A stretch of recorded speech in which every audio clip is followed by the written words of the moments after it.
very weird argument. Okay, Okay, so we're gonna. yes, but I've been friends with Sam for 11 years. We're just gonna. We're streaming, so we're not gonna have this discussion right now. We are going to have this discussion right now. I feel like we should have the discussion, but just make it impossible to know what the discussion is.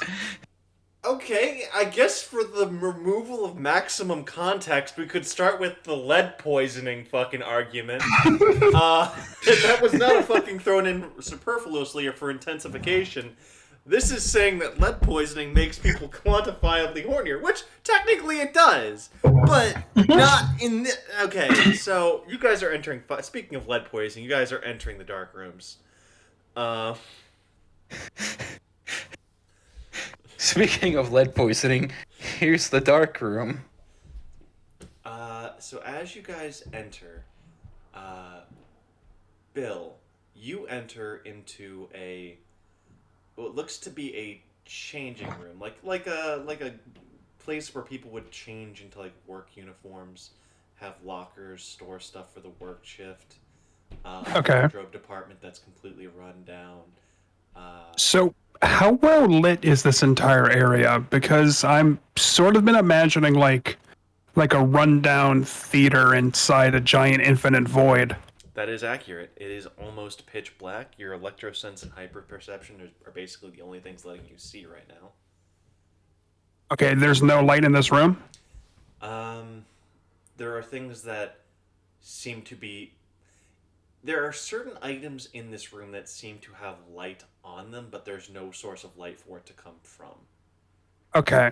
It's like of all the times to not have the tooth actually cast light. You do have 2 hard dice and just hyper perception, right? Allow me to check. Yeah, I got hyper perception, 2 hard dice. So, you kind of notice as you go through the changing room and you focus on specific items, you notice that at like the fringe of your hearing, you actually hear like voices, like the sound of camaraderie, like bustle, hubbub, the sounds of hangers being put on racks, garment bags being unzipped. But the second you go to focus on it, it's like a song stuck in your head that you can't quite place. It just flees from your perception, from your mind. Considering I felt the call of being like predated upon, how's my general sense of being watched working? You're not sure. For the purpose of that, I will say I do have 2 hard dice of endless survival. This feels too outside your wheelhouse to know right now. Okay.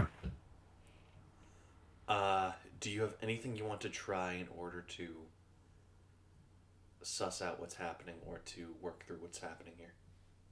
Well, I suppose I'd first like to take out and look at the chain. See if anything's changed about it, because time doesn't seem to work here. They're talking about taking me back to Corey, and I get the general... You said I got the general feeling this is before focuses and powers were really a known thing? Yeah, that is accurate. You take out the fabric the chain's imprinted upon. It feels heavier than it normally does. And as you unwrap the fabric, you see a solid chain now, made out of shadows. I see. Do I get the sense that anything's changed about it? You notice as you take it out, the world around you doesn't get brighter, but it feels less dark, as if the chain is absorbing it somehow. Well, considering Bill has taken the chain and used it as a weapon rather than whatever it might be, he strikes me as something of a confusingly, non-evenly... He's not a very curious fellow in a few ways he really should be, so he's going to put the chain away and go investigate the lockers. As you open up the lockers, look through the names, you stop. There's one with your name on it. Ooh. How is it spelled? Is it nicknamed by you, Bill, or is it full No, name? it's your full legal name. Yeah, I'm going to ask, do you remember what that is? Nope. I was hoping. So I'm going to assume that on this locker there's a little bronze placard that in beautiful, if worn, copper plates says William Beauregard Sherman. Okay, it's not like iron rot. It's actually just a little chalkboard. It looks like your name's just been stenciled in temporarily and sealed with a little bit of vinyl, like veneer. Okay. His hopes dashed. Bill will open his locker anyway. Okay. There's nothing inside of it right now. You feel a hand clasp you on the back. Not solid, it's like a tingle, like a cool breeze going across your shoulder. And you hear a slightly echoing voice.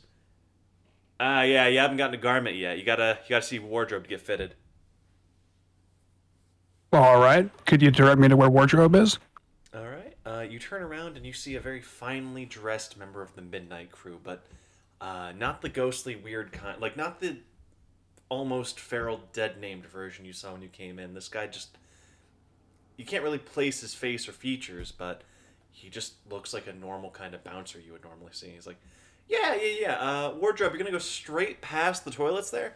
Make a right, and you're going to see it in that little... it's going to look like a little barn door kind of thing. Folds in half. They'll ring the bell to pop right open, okay? All right. Thank you. You're the new guy, right? Yeah. All right, cool. So you're gonna be in banquets today, okay? So that's gonna be you're gonna go straight out, right? You're gonna see the water fountains. Don't touch them. Don't touch the water fountains. They will kill you. So you're gonna go right, and you're just gonna make sure none of the patrons who aren't supposed to get the food get to the food, okay? All right. Just gatekeeping. All right. You notice that this is now a well-lit and lively wardrobe room. People are getting changed, getting prepared for their shift. You see people tucking guns into their waistband, knives into the boots. People, like, mending torn clothing from, like, stab wounds, washing blood out. There's just friendly banter going on between the Midnight Crew employees. As Bill walks to wardrobes, he will absent-mindedly touch his face to see if anything has changed about the tooth, because no one seems to be perceiving that he does look pretty physically odd. It's all there. You're not even in different clothes.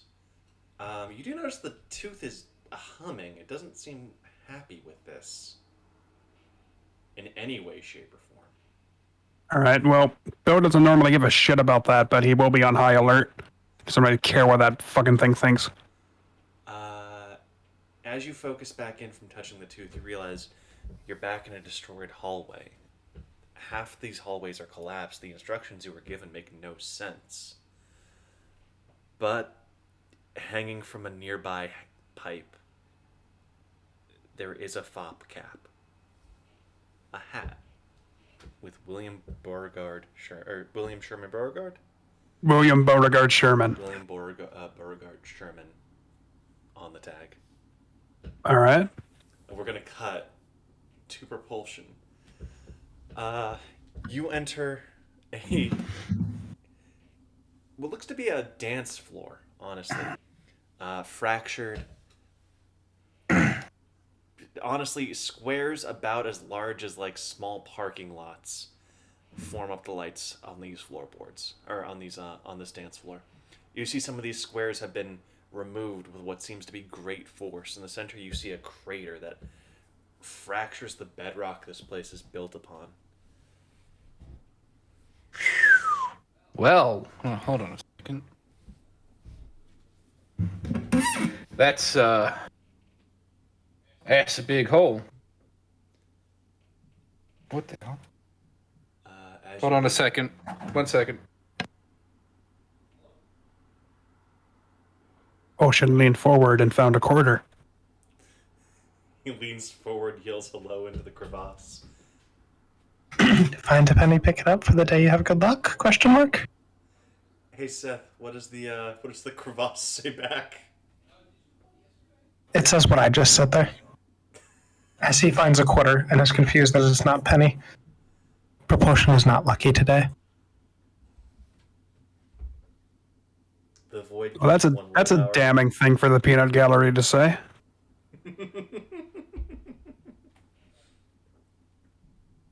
I really want to make a power called the Peanut Gallery now. That poor lady is so confused.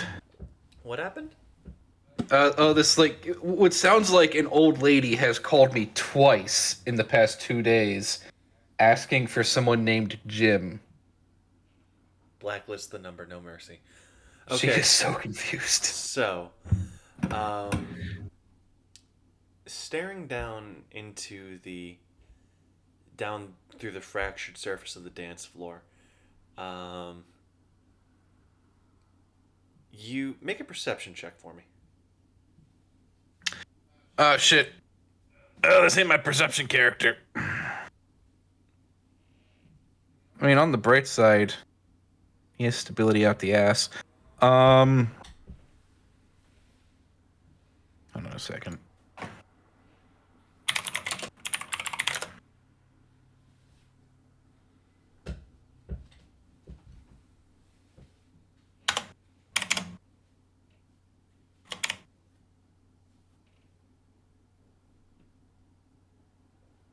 Shit.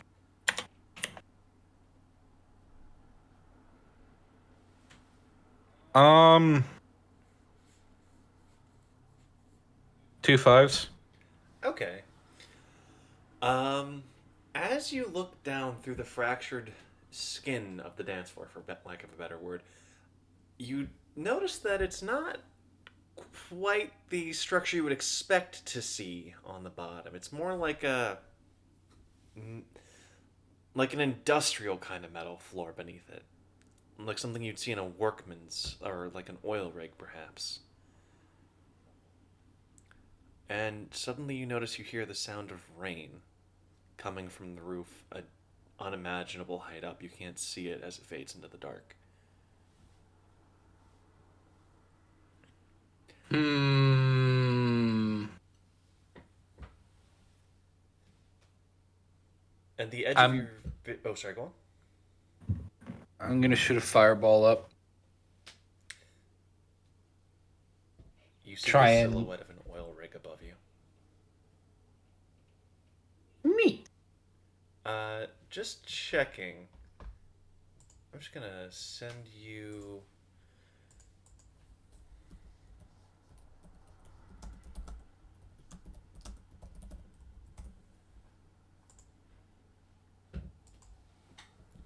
Bob, could you answer the DM I just sent you? I thought we agreed it was kind of like the flotilla and just like a massive collection of boats and stuff put Okay. together. My bad. I was remembering old lore, I think. Okay, so you notice a flotilla.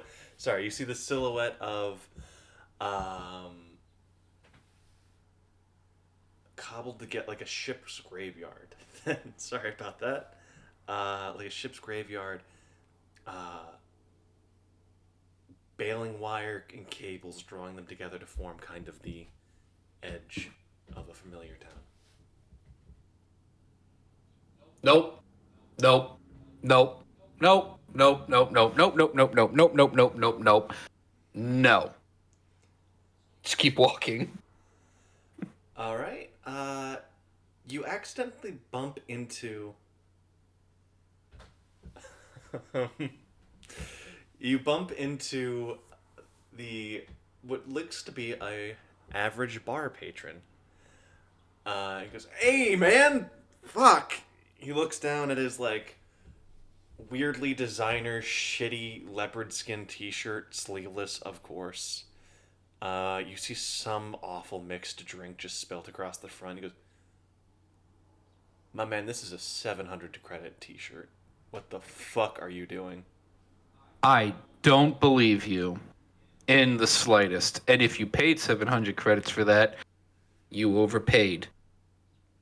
by 699.999999999999999 All right, he's gonna credits. punch you. I'm gonna dodge. Yeah. This is very obviously just a normal guy. His punch goes wide. He goes sprawling across the dance floor, which is now lit up and perfectly smooth. You see.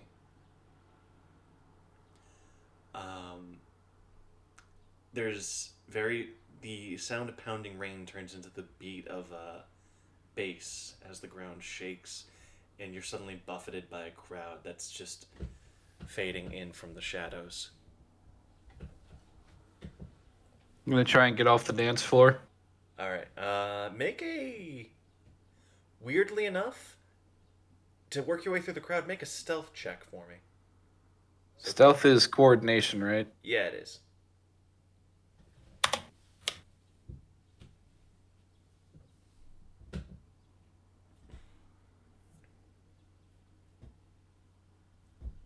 Two fives. All right. You actually managed to avoid the crowd for the most part. You actually get out of the dance floor, which is good.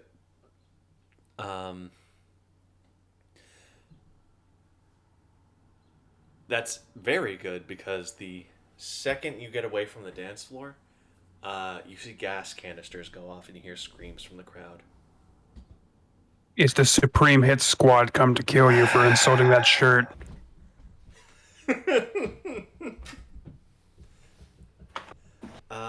While we cut, make a streetwise check for me and remind me when we come back, okay? Okay. We're going to cut to Bayou Bill. Streetwise is Okay. mind, right? Just Yeah, streetwise is just mind plus streetwise. So, Bill will see what kind of hat is it that's hanging on this hook? You know, like that Peaky Blinders kind of like floppy tweed hat? Let me spell peaky for me. Peaky, I think. I think it's literally just called a tweed hat, but I'm not sure. I'm googling P. Oh, okay, one of all right. All right, so one of those.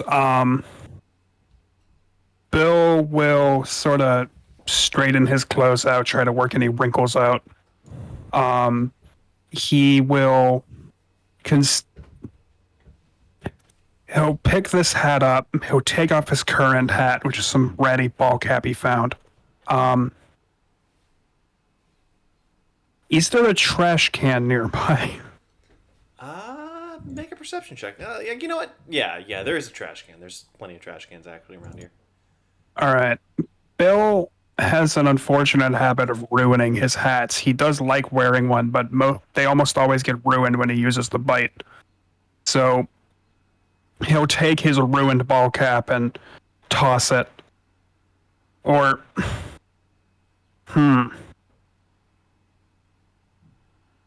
I'm not certain if that's a good idea, considering all the fops wear hats. Can I roll streetwise? Yeah, go for it. Yeah. I got 2 8s. Okay, what specifically are you trying to find out? Well, there's a hat with my name on it that I will be putting on. As sort of perhaps an honorary fop. The situation's gone a lot further than Bill expected it to, but he'll roll with it. He doesn't necessarily want to hang his current hat back up on the hook because it's ratty and destroyed, and nowhere near as nice as this one. But he's honestly not certain how much the fops care about hats in general. It seems to be a theme with them, and he doesn't want to insult anyone by finding out. They more care about staying in uniform and proper trappings of station, you know? If you're gonna be part of a group, you have to look a certain way, you know? Okay. Look the part, as it were. So thinking that Bill will throw the ball cap out, force his hair into a position to accept the tweed cap without looking terrible, and think to himself, decide to take the chain and its cloth, wrap them around his wrist a bit as sort of like an accent point, since his shirt is pretty fucking ragged, do anything to fancy himself up. And he will then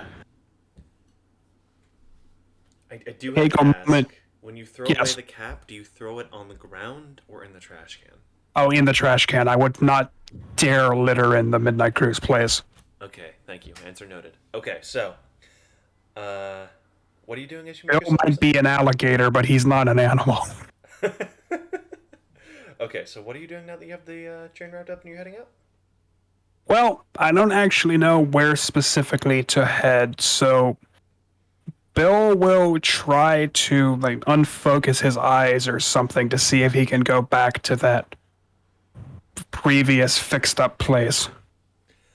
In the hopes now that he's wearing a hat with his name on it that he might be some sort of honorary fop, that it might be easier to go back to there. So Bill kind of crosses his eyes without moving them. And just like that, he's not quite back in the well-lit place anymore. It's not the old days, but he does see the wrecked wall next to him turn into a set of double doors, essentially an employee entrance to the floor. All right. Bill will move to go through the door. You don't see people, but you see a wide banquet table full of rotten meat, animal heads just decapitated and strewn about the table, entrails lined up like streamers, flies and other scavengers, maggots crawling out from the open orifices.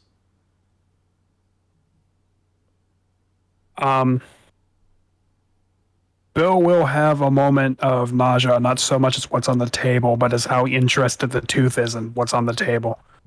But he will take a stand at the corner and radiate what he hopes is authority, as he gatekeeps it from those who aren't supposed to approach it. Can you make an intimidate check for me? Sure, intimidate's under command? Yes, it is. Okay.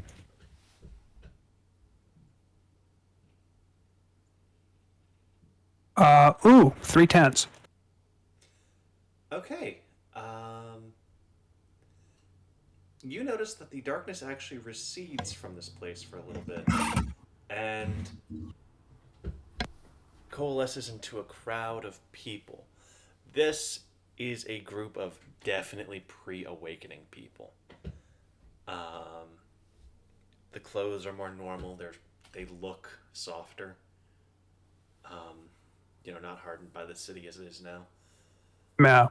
They give you a wide berth. It seems as if they're not reacting to what's on the table in any way, shape, or form. You do notice. Make a perception check for me real fast. Just. Sure. I didn't get any 10s, so it's still just 2 hard dice. Okay. I also got 2 7s. I don't know if that means anything to you. Okay. No, this hard dice work here. Okay. So you notice a man who looks familiar in a sense. I have the scenes mixed up. No! Shit. Oh well.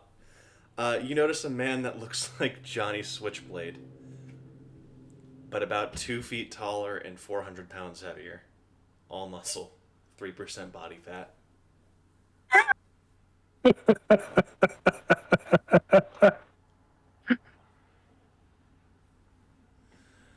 Thank you. Good reference. I honestly don't remember. Was Bill in the Neon World? I don't believe so. But he was told about it, and he has seen Johnny afterwards, I think. All right. I know he's encountered Johnny before. And I did do an anatomy sense on him, so I probably would know this is an alternate version of him. This is not Johnny Switchblade. Oh, really? It just looks like Johnny? This is a man related to Johnny Switchblade. What you can immediately tell, though, is this man is significantly mutated. Not in like an on-purpose way, just as a result of being exposed to the city's toxins even before the awakening. What am I getting from him? Incredible strength, incredible durability, but he will never heal.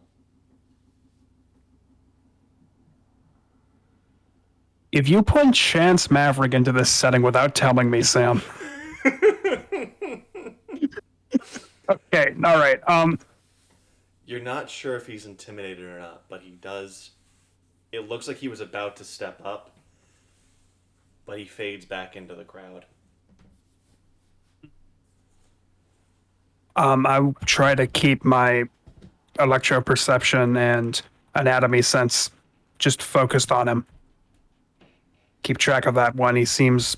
It doesn't seem like he should necessarily be here, and Switchblade did say his family were all rat fucking terrible people. All right. So, as you keep your perception focused on him, you hear a noise kind of building up behind you, and you don't really notice what's going on until it's too late. You turn around. You hear the rending of flesh and the screams of animals as you turn back. The animal heads are alive and tearing into each other. The cow's head is eating meat. The pig head is tearing into the chickens nearby, smashing their eggs. It's carnage. It's death consuming death.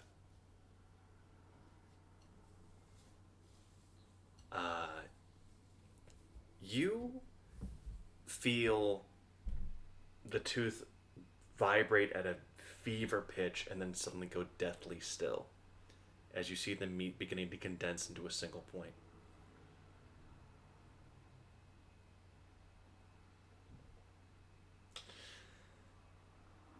Yet. Okay.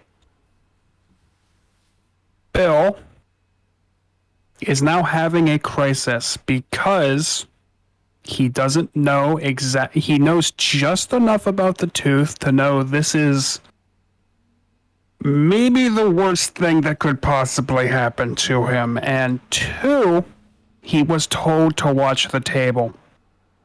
So how quickly is it coalescing? You feel like you have a round or two. Maybe a good 10 seconds, actually. Maybe 3 rounds. Okay. 8 coordination is significantly faster than a bullet, right? Yes. Okay, well, still maintaining his area of authority or whatever he thinks he's doing for the Midnight Crew. Bill will attempt to, looking at all of these animal heads, remove as many teeth as he possibly can. From your mouth, or No, from the animal heads. And shatter them, break them. make a brawling check for me. Okay. Oh no, aggressive food monster. Guess I'll start removing my own teeth. I mean, it makes more sense than you think. It does. The tooth's backstory is very fucked up. Shit, okay. 6 sixes? You reach into a nearby goat's head, ripping its jaw off, rending its horns, its head split into pieces. You realize something, though. As from the bloody stump, an alligator head and a swordfish emerge. This is something else entirely. Second,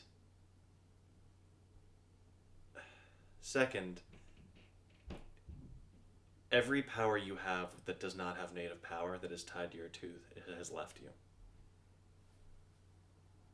Okay. So on the one hand, Bill is incredibly happy, and I'm also happy because I would have had to give Uri Alvarok's character sheet, and he is a 35,000 point character, and I don't want to deal with that right now. So Bill is happy, I'm happy, but also very frightened because when Bill gets nullified, most of his You're not being nullified. This is something different. Okay. Your powers are just elsewhere right now. Okay. Also, you're gonna want to roll Bayou Bill's bite on himself as the alligator climbs down on you. What, are you daft? Roll the bite on myself? Yes. Fuck. Okay. Yo, Bayou Bill is dead now.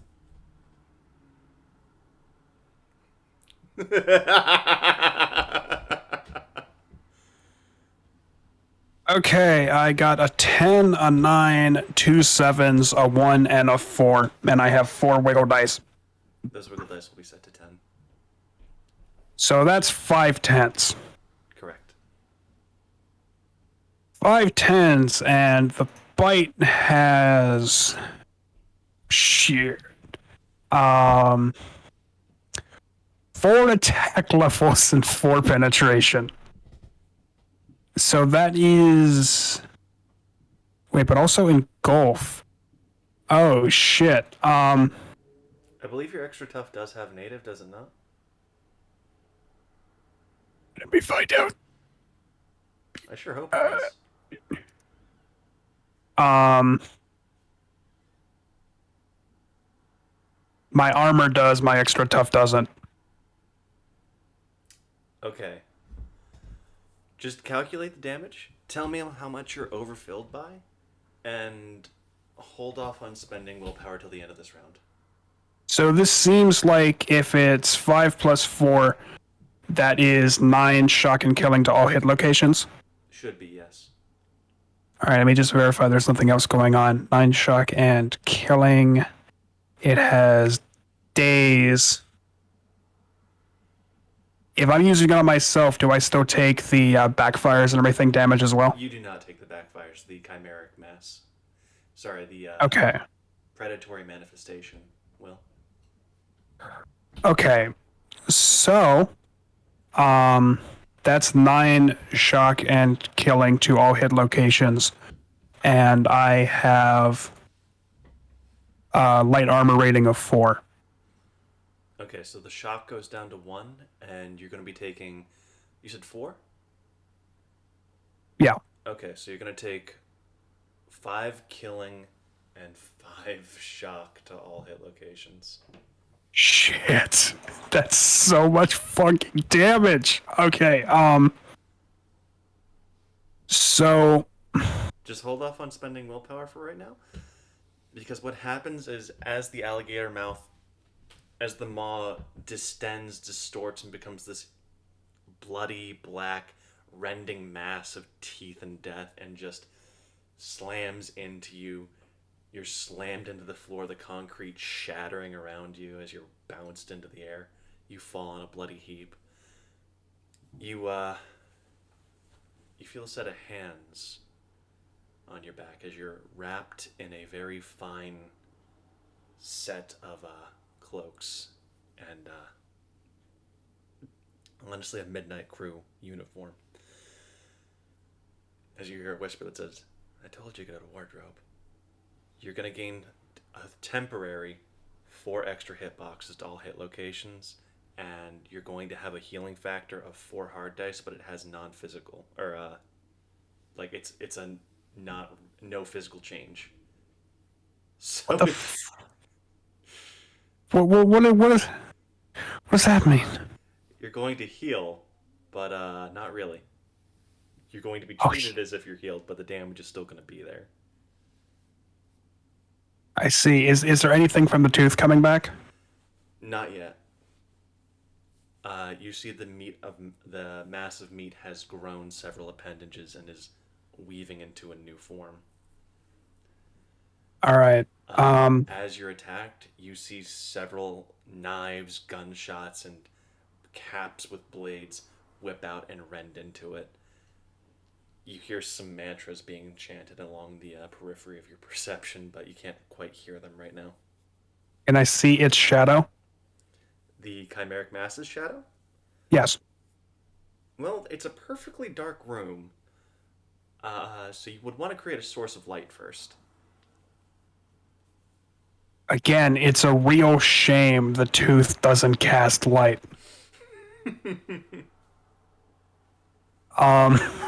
So as you figure out the math on that one, we're gonna cut back to Bob in the gassed room. I got. What did I get? Hold on a second. 2 8s. Okay. Different tab. So you have heard of this specific type of attack before. This, the kind of yellow gas with a black, scorched black fringes around its cloud.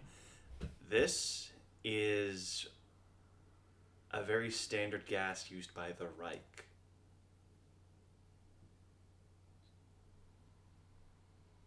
You haven't heard of them commencing any major attacks in a very, very long time. In fact, the last one you heard of was when they took 5 points. Is the gas, flammable? It is not. In fact, water. Well, it's not flammable, but it's also not. You don't want to get water on it. It turns it straight into a sort of acid. All right, I'm gonna jump away from the dance floor even more. All right. You hear sounds of gunfire and the sounds of a riot breaking out around you as people are panicking. You hear exclamations of "God is great, God is good" as burning crosses begin to emerge from the crowd. The crowd that isn't being gassed. I'm gonna move towards the burning crosses. You see a man that looks an awful lot like what you've heard described as Father Hazard, saying, "This den of iniquity and vice shall be put to the flames as Sodom and Gomorrah once were." Let me just take a look at my fireball real quick. Oh, darn, it doesn't have radius. I guess I'm gonna use my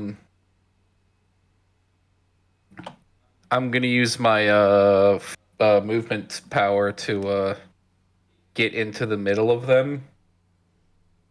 At how fast is 6 hard dice in speed? I forget. It's fast enough here. These are close quarters combat situations. Just appear in the middle of this group. All right. What are you doing? What actions are you taking against these inquisitors? I'm gonna punch one in the face. All right. You see him in the. Don't even need me to roll. You know what? Roll just because these guys do have a little bit of heavy armor. There's a chance you roll poorly enough, but probably not.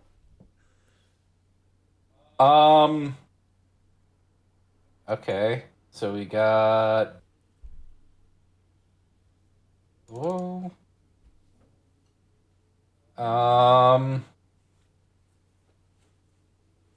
Do I want to go wide? Heavy armor, so yeah. Okay. So I'm not actually punching them in the face. I'm punching someone in a leg. Which is arguably worse. With 6 threes and 3 levels of go first. And speeding bullet.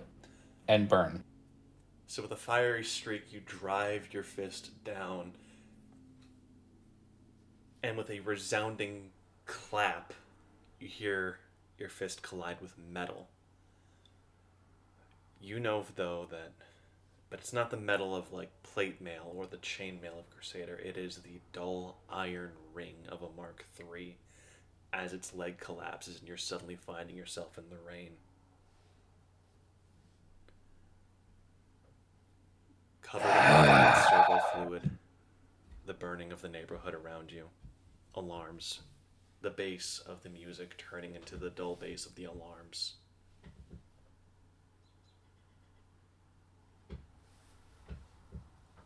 You're back in your home neighborhood, Boy!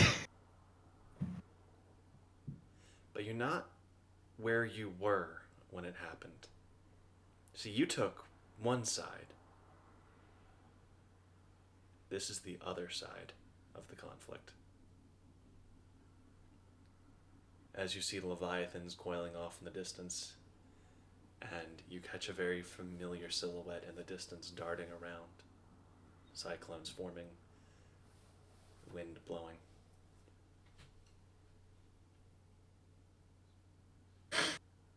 Well, fuck. I shoot off a fireball at one of the leviathans. So he's not engaging the leviathans. The leviathans are way off in the distance. They're ranged platforms. They're just so big you see them. He is currently fighting Goliaths. I still shoot one of the leviathans as I run towards the fight. You detonate an oncoming flechette artillery. You manage to save yourself some damage.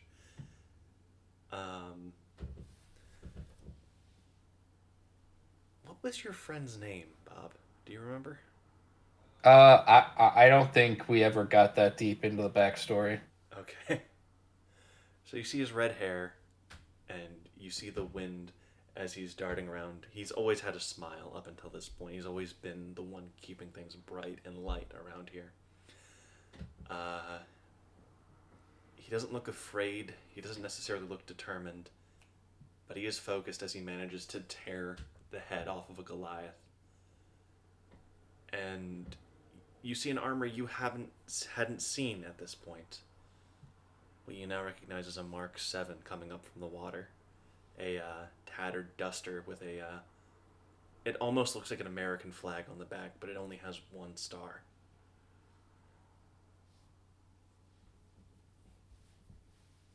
Do you intervene, or do you get the unerring sense that this is how it played out last time you saw this?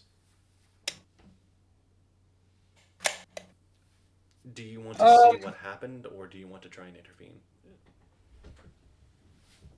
I'm trying to think. It doesn't really matter how it happened. It matters. It already happened. Don't need to see it. Let's go punch the helmet off this big old hunk of armor. All right.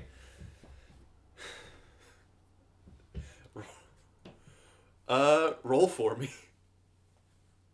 Okay. Speed is all that matters here. Oh, speed is all that matters? Yeah. Hold on a second. I'm going to spend a dice for multiple actions. Spend a dice for called shot to the head. All right. Let me know what you got. So I'm trying to figure out how I want to spread things out. I have 4 wiggle dice. We can end 2 10s, some 3 3s. Then I have 4 wiggle dice to spread between them. So we're going to say 4 10s, 5 3s, with 3 levels of go first on each one. Okay. You dart in. Your friend gives you... The smile returns to his face as he sees you. He assumes your fight's gone well as he rushes in right with you, his wind kicking up your flames. They burn brighter than they ever have in the past. Your fist goes in, and in the blinding light, the darkness creeps back in as Joseph Cobb takes the full force of your punch and goes flying back. You're suddenly back in 5 points. Well, you know what? I punched Cobb, so a win's a win.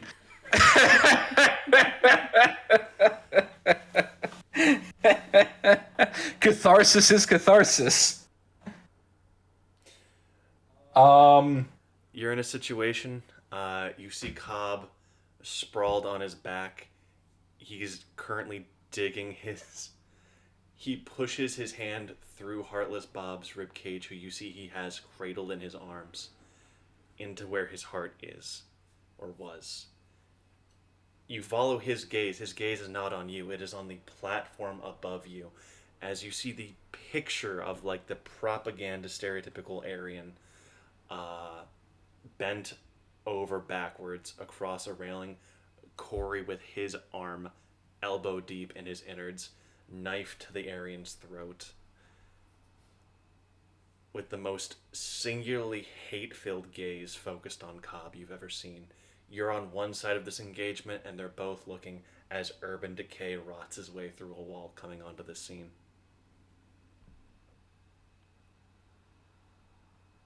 Well, this is just some fucked up shit going on right now. Make a streetwise check for me.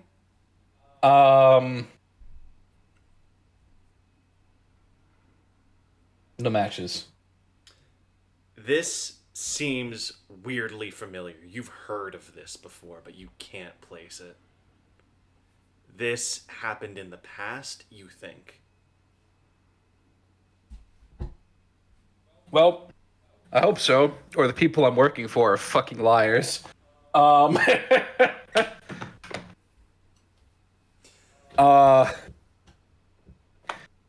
I guess Corey is not Corey. Cobb is on fire. Yes, but he doesn't seem exactly panicked about that. Based on what you're seeing here, everyone is deliriously fucked up already. Corey looks like he's rotting alive. The man who you know as Zed has half his ribs missing, his arm bent the wrong direction. Cobb is missing a leg. He currently has just a piece of metal pipe shoved into the stump to act as an impromptu peg leg, as he literally has Heartless Bob's heart in his hand, ready to rip it out at the slightest provocation.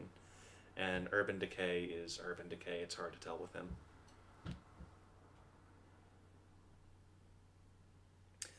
I'm going to give you some time to reflect on your options as we cut back to Bayou Bill. Bill is going to heal quote unquote, 2 shock and killing to all hit locations, and he's going to have 4 extra hit boxes to every hit location.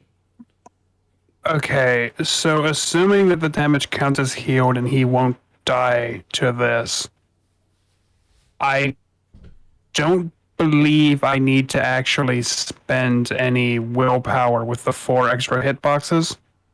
Okay. I take one shock and killing to all hit locations, like all my base ones, and I'm just going to hope that my powers come back and I get the healing factor I already have back before this resolves. So I hear all these mantras and words being yelled at this creature in front of me, right? Yeah, as you have more time to hear them now, because the bite has slow, it can't go every round. The creature is currently tearing into itself and forming new ungodly mutations and heads, creatures that should not exist, or maybe it once made the mistake of existing. All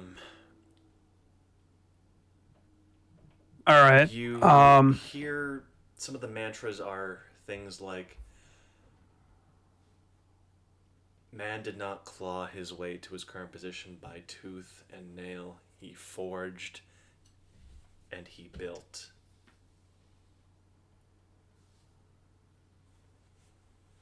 Do I get any reaction from the tooth about that? It is currently cold, but you feel like it resonates with you, weirdly enough, somewhere in the back of your head. You're not sure what it hits, but the words themselves have power. They are going over about, like, man is not a feral creature. Civilization always comes back from the brink because it is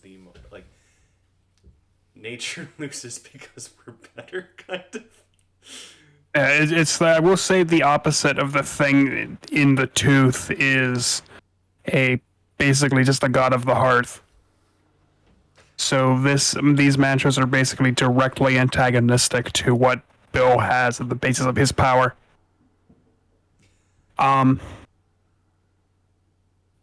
Bill will attempt to help this situation by striking his flint and steel in the hopes of creating enough of a light that he can use the oubliette feathers.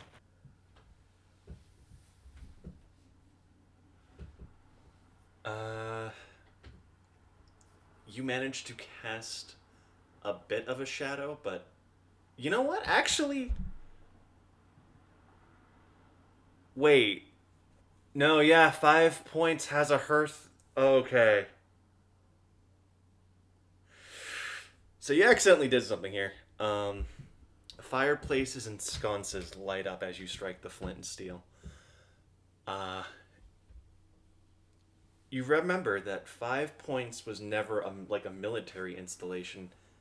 It was a place of rest. It was a place where people were taken care of. It was like an actual nice place to live. As the hearth lights up, warmth suffuses you as you realize this is what a home feels like. You actually heal 2 shock and killing doll hit locations. All right. And the creature begins burning alive just from the light. All right. I still would like. Are the people when this happens? Are the midnight crew around still throwing their mantras and powers at it? They're not really throwing powers. They're just actually shooting it. All right. Bill will still try to use the oubliette fetters to help hold this thing. I do have to ask, what is the fetters only work in a low-kill environment? This is not a like stable reality. They work here. All right. Bill will attempt to use the fetters. I'm gonna need you to roll the bite on the not on you, on the predatory manifestation for me. Roll the bite on the manifest, not the fetters, the bite. As you hit it, the shadows manifest a copy of the chimeric mass. It's unstable. Okay. Well, how about 7 6s? All right. I'm gonna record that damage, and now the oubliette fetters takes place. Okay. So I roll brawling because it is contingent. I get 2 5s. Okay, and this is a stun, if I remember correctly. It cannot move, and this has daze and burning on it. To explain why specifically it can't move, what it does here is it completely attacks whatever is animating this. It is antithetical to powers. It has so much of its own power going on that it disrupts other ones for a brief interval. Okay. So upon seeing this, you hear a familiar voice give the order. Get away from it. Get away from it. Let it starve. As you see Johnny Switchblade vaulting over a nearby walkway, tackling a midnight crew member out as a flesh lash cuts into a steel beam nearby. And as the fobs clear away from this thing, as you clear away from this thing using just the movement speed you have after hitting with the oubliette, the fact that it can't move and everyone is suddenly out of range of its bite, you see this thing begin starving in real time. I see. It tries to tear into itself, but it's already caught in a vicious cycle.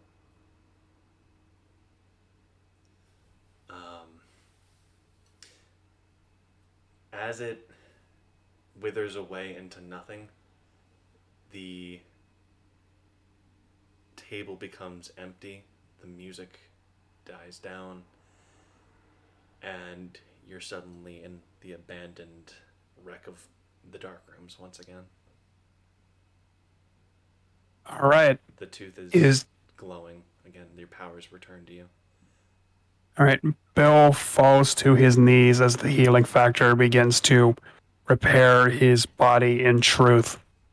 He is horrified by what's happened here because that is a fate. Whatever just happened here is a fate that very well could happen to him in the future. He takes a moment to pull himself together and decides to go back to the hook to see if he can actually get into wardrobes this time.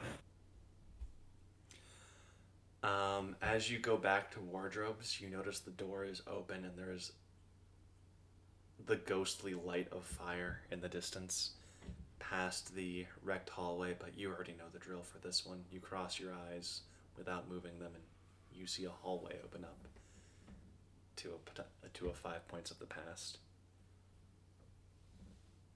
You notice you're still wearing the suit, though. Oh, they did actually give me a fop suit? Yeah, full on Midnight Crew suit. So it's got the golden emblazonment on the buttons and everything. All right. No stat benefits yet.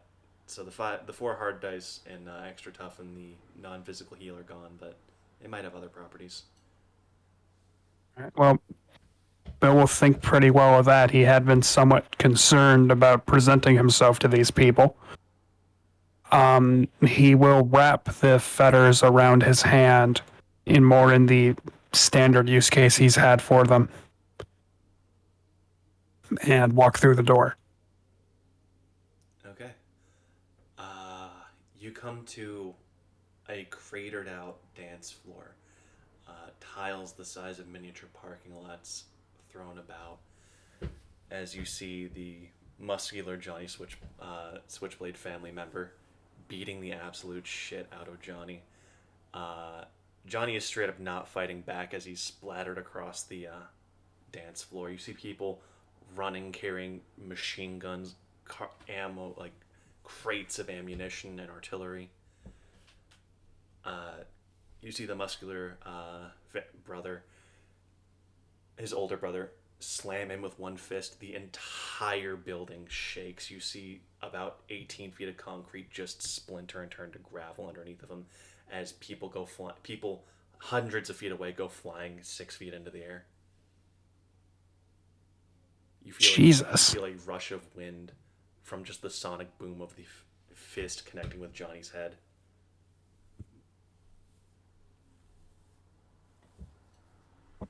Shit. This is the reawakening. Can I do anatomy sense on this fellow again to see what...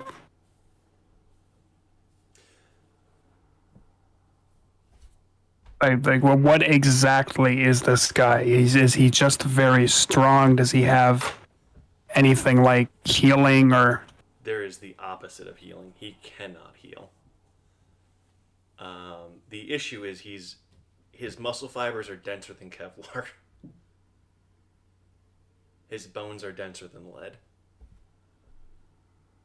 All right. Do I have any sense of what's happening to Switchblade? He's dying. He has none of the special shit that was keeping him alive before. He doesn't have his knife. He doesn't have anything that makes him better than who he's fighting. He's not even that tough. Like, every punch is doing exactly as much damage as it should. You're seeing, like, splinters of bone come out. You're seeing his organs liquefy. All right.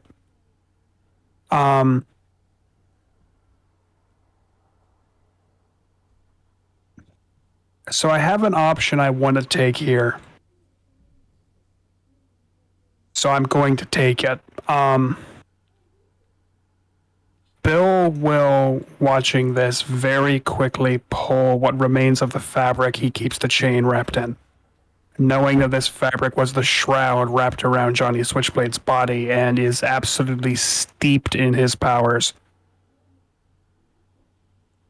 Bill will attempt to rush in and throw the shroud to Johnny. Okay. Okay. Yeah. Make an athletics check for me as you navigate the broken dance floor and various, we'll call them stage hazards. All right. 3-7. I have 2 9s or 3 7s, which is better. 2 9s. 2 9s. You vault over the walkway you're on. It looks like this is a lighting rig you found yourself on. You fall 3 stories, slide onto one of the jagged pieces of dance floor, going 2 stories up. As the ground is just roiling and breaking underneath the impacts of the kicks, fists, and screams almost. You're sliding in, jumping, riding slates down the gravel. At one point, because this guy is moving almost faster than you can see, a fist goes right through you, like a ghost would go right through you, as the oubliette hits Johnny Switchblade, and he goes from being a hollowed out husk of a corpse to like shakily moving his hand to snap his arm and leg back into place and get up and spread his arms in the classic "I didn't hear no bell" pose. Oh, shit. You see his brother turns away from whatever target he had originally been going for, and you just see rage as he goes right back to wailing on Johnny. But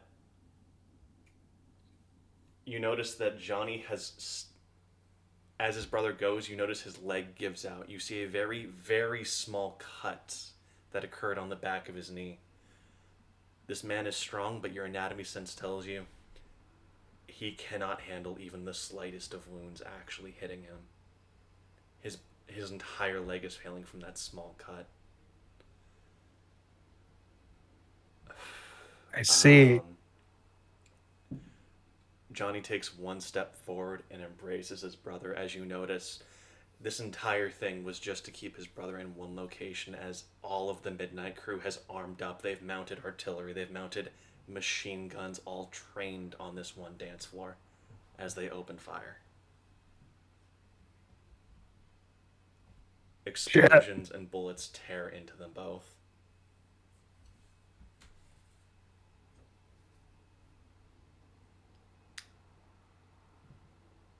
The oubliette is going to get a new power from this as you phase back into the darkened ruins of 5 points. All right.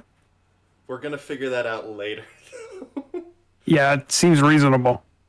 It is definitely more stilted towards whatever Johnny's power is now. Hell yeah. You know what? No, I know exactly what it's going to give you. We're going to stat it out later. You have an ability called Just Better. You're going to have 1 dice that you can allocate to a stat so long as someone in your immediate vicinity is better at that stat than you.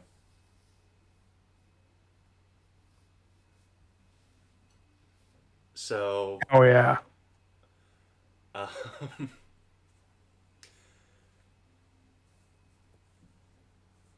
On that note, you're in the bombed out dance floor. The power kicks on slightly. You see the pictures of the past shimmer and flicker into visions of what will be. You see... Okay, I have to think about what the decisions you made here mean in the grander scheme of things. Okay, so...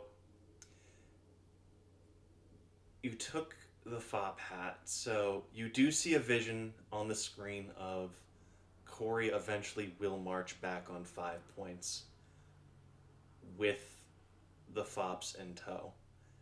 They will leave the hub at some point. This happens whether or not it's ready, but that part is undecided. 2.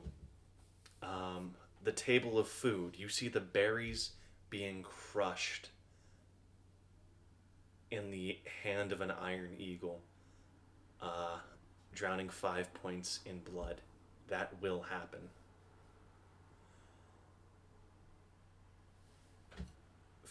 The key points there are berries, 5 points, drown in blood.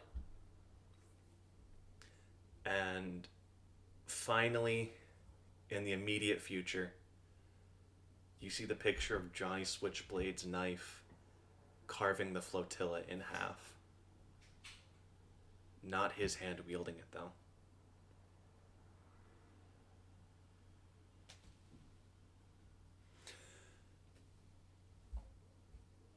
As the entire area fades to black. So what you're saying is I must cast it into the sea. Note that it's not like destroying carving it. It's like drawing new lines of territory on the map. Encase it in lead and toss it into the sea. Got it. Okay, so the key point there is someone wielding that knife is going to decide the fate of the flotilla. Yes, Currently, but if it's in Propulsion's hands. It is, but if it's encased in lead and cast into the sea, no one gets it. Okay. We cut back to Propulsion. I will be back in perhaps 5 minutes for that. Please continue on. Okay.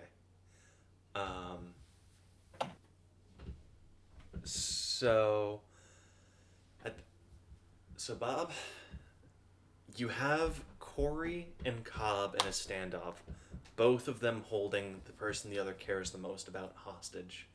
You have Urban Decay closing in, and the church is trying to destroy 5 points. What do you do? If I didn't attach that one little caveat to my big bang, that would probably be my choice here. Unfortunately, that caveat is on the big bang.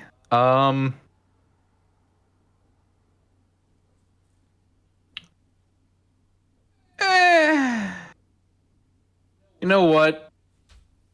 Illusions and dreams can only hurt you as much as you let them. So I fly right over to Urban Decay. Okay. So we choose Urban Decay. That's good. So your flames flare up, still feeling the breeze of your friend as you pass right through Urban Decay. You feel your flames change for an instant. Almost in opposition to Urban Decay's decaying aura, your flames burn absolutely clean for just 1 second. And in that kind of white phosphorus kind of light, you see burnt images of the future. You see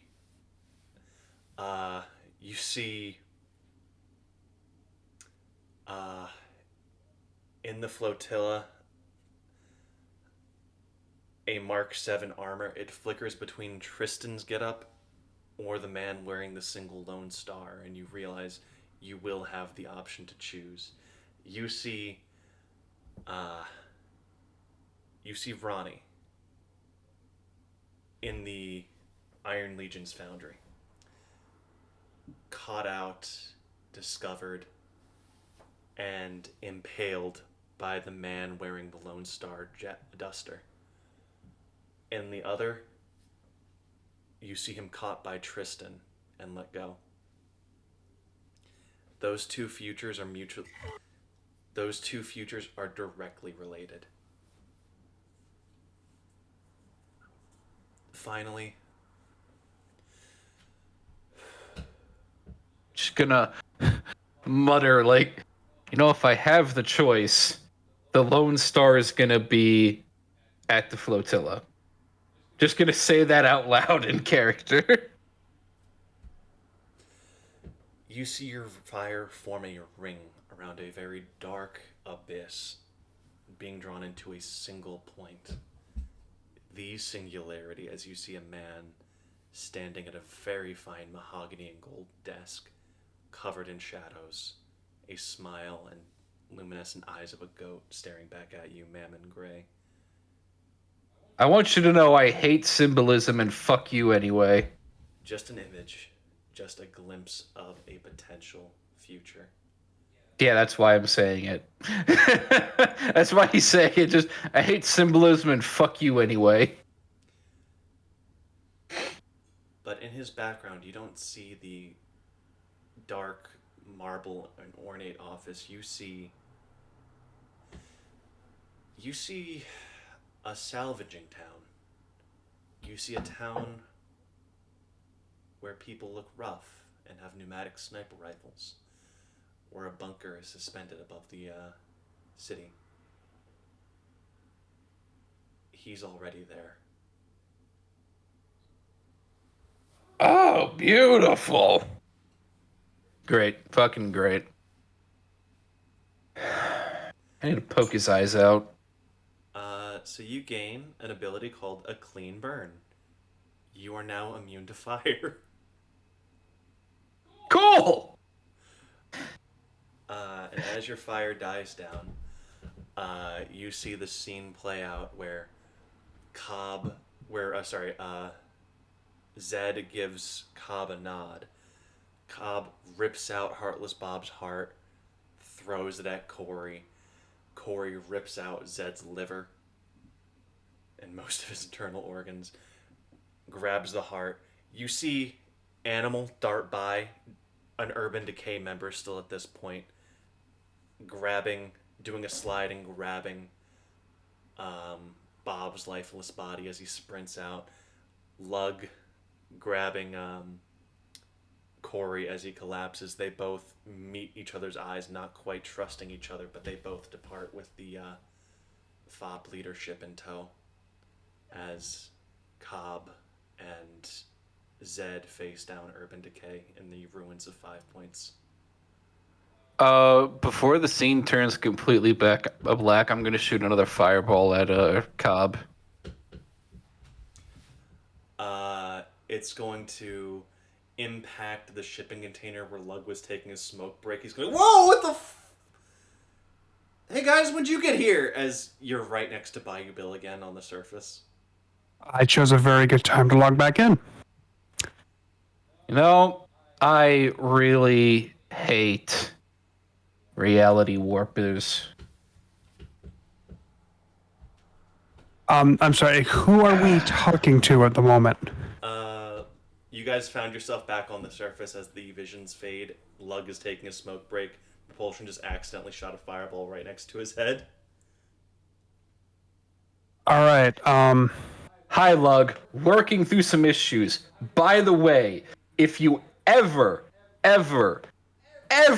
decide to do any psychotropic substances, I'm gonna punch you in the face.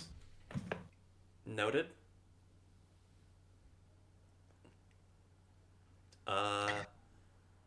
Dark rooms, I'm guessing? yeah. It's a bad time, isn't it? I hate so many things right now. Mostly Cobb. I was shooting Cobb. I think we all hate Cobb. Yeah. I punched him in the face. Oh, nice. So Lug puts so up there's his hand for a that. high five. I give him a high five. Do they have a board somewhere of however many people have punched Cobb in the dark rooms? It's the only place you can actually punch him. The one thing you can't predict, someone phasing in from the fucking future to punch you in the face instantly. Bill will shakily raise a hand and say, I think I learned there what I had hoped to learn, but that is, you have people living in there? Yeah. Yeah. I think that Is there anything we can... Is there any way to help them? We would need verbal kink to give them back their names. That's the only way. Either that or the Reich has to pay a subscription to keep this up. If the payment is late, verbal kink has no reason to keep it going. So, verbal kink. Oh, so what you're saying is we have even more incentive to kill them all. I will say, if you ever make the trip down there again, the first time is the worst. Most of us don't go back down too many times, but the dead named do have very valuable skills to teach you. I don't even think that was bad. It was just I'm angry about it now. Bill kind of looks up, shocked for a moment, looks down at himself. Is he still wearing the suit?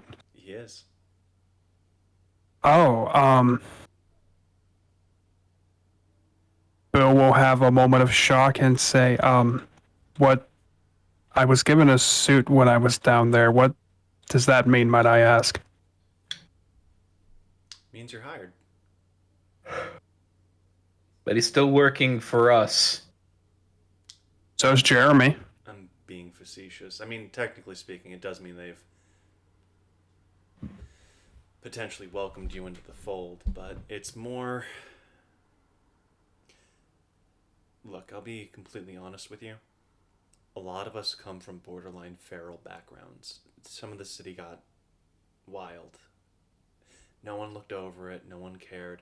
5 Points existed because a good chunk of the city collapsed in on itself. It made 5 Points the only major connecting point between the middle and lower slums. 5 Points is defined by negligence and apathy. And that's where society goes to die. 5 Points is a reminder that that is not human nature, I guess. Okay, but I went to 5 Points. Where did you go? I just point at Bill. I also think I went to... I don't know where I went, but Bill kind of looks down at the suit and... Plug, I will need to talk to you in the future about what this all means. When I was down there, a thing I've hoped for quite a while did happen.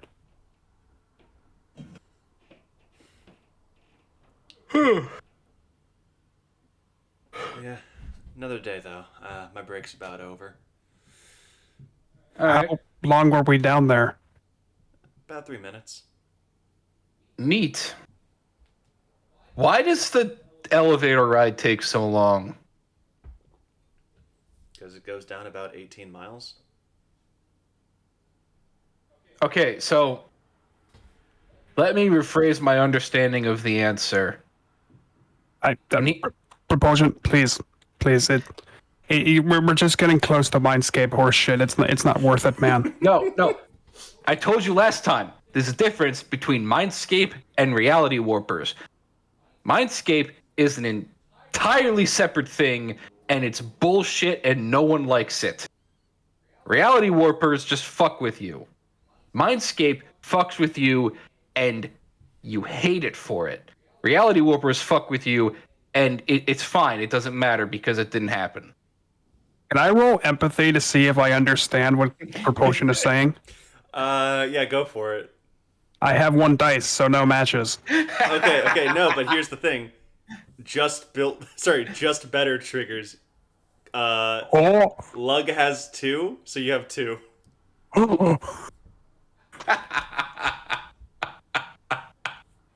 I have 2 dice, so no matches. You're pretty sure this is just a coping mechanism. All right. There are only a few things that piss me off about Mindscapes. Mostly, it's how bullshit it is. Reality warpers are fine. Because I've met a ton of reality warpers, and they don't fuck with you maliciously. Mindscapes fuck with you maliciously because your mind hates you. Logan's just gonna put out his cigarette and go, okay, I'm gonna go now. Bye. How fast is he running off? He's just casually meandering over back to his station. All right. So, Bill, Yeah. you want to go to the flotilla now, or head to the candy shop and see if someone there has any other jobs we need to do before we go to the flotilla? How? I mean, I guess we go back to the candy shop, right? How fast do you think we can get to the flotilla? Well, How far I was away is the saying this. He's flotilla?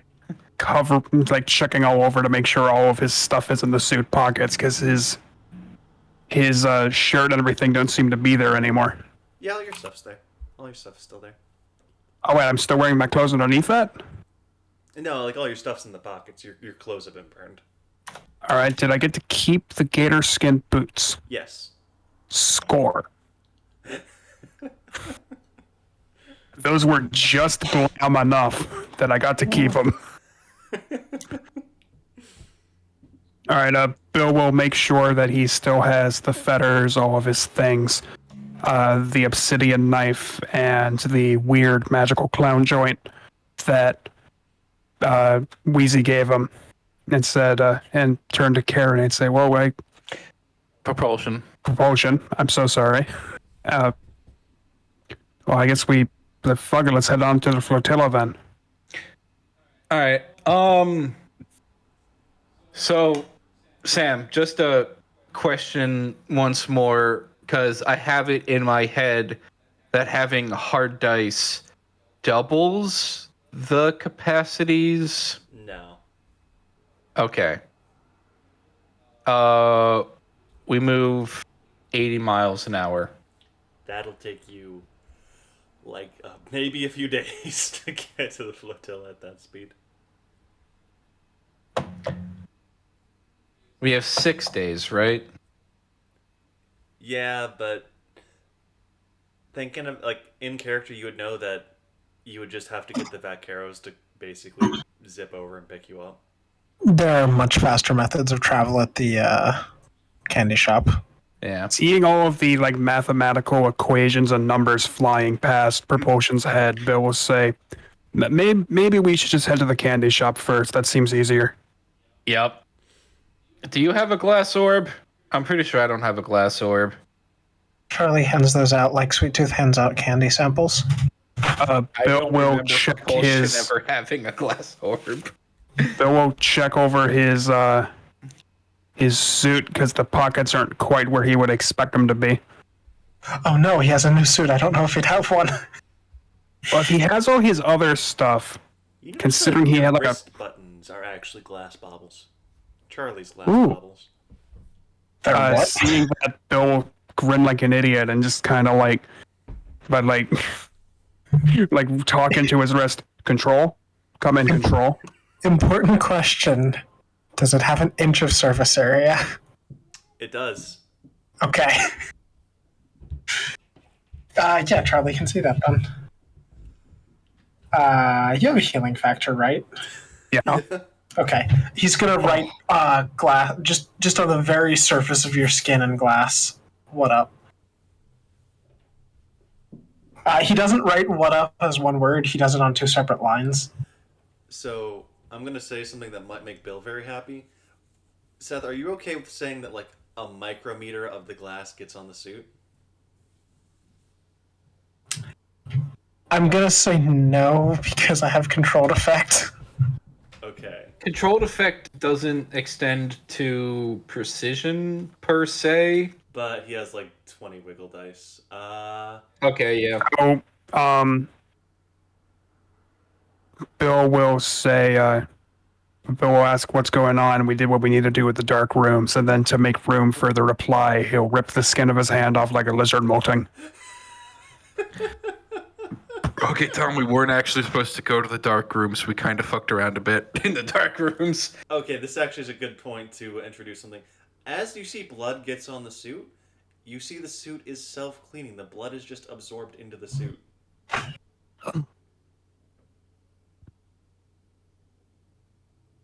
Bill looks up, like he's seeing the world for the first time, and says to Propulsion,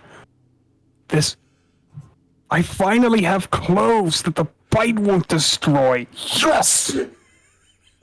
Fuck yeah!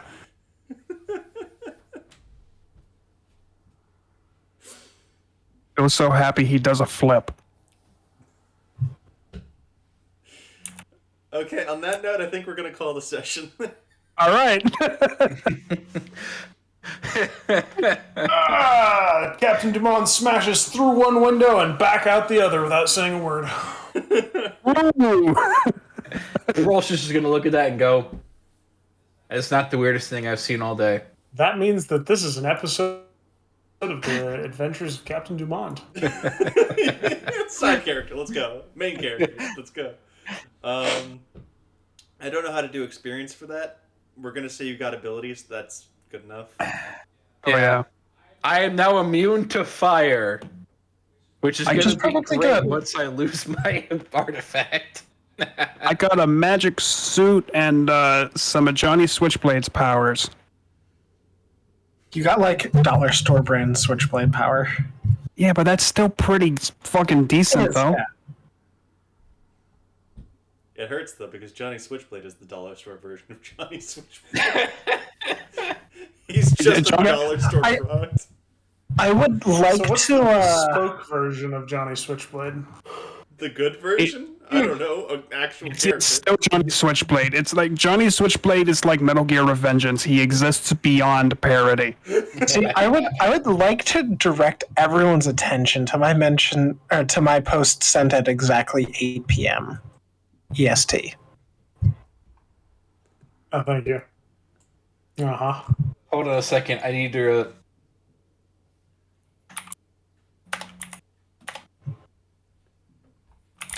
Oh yeah. So I do just want to inform everyone. I started at the start of that thing. I'm a member of the Midnight Crew, and I looped it, and I just stopped it because that was the appropriate background for that. I actually had a list of like music where it was like military fashion show. By the way- I have posted here what Bayou Bill saw in the dark rooms. Seth, Deer Kick, would you By like the way, to you play? are still live. How unfortunate. Deer Kick would like to play. Would Seth like to play? All right. Maybe I'm doing something right now. Stream.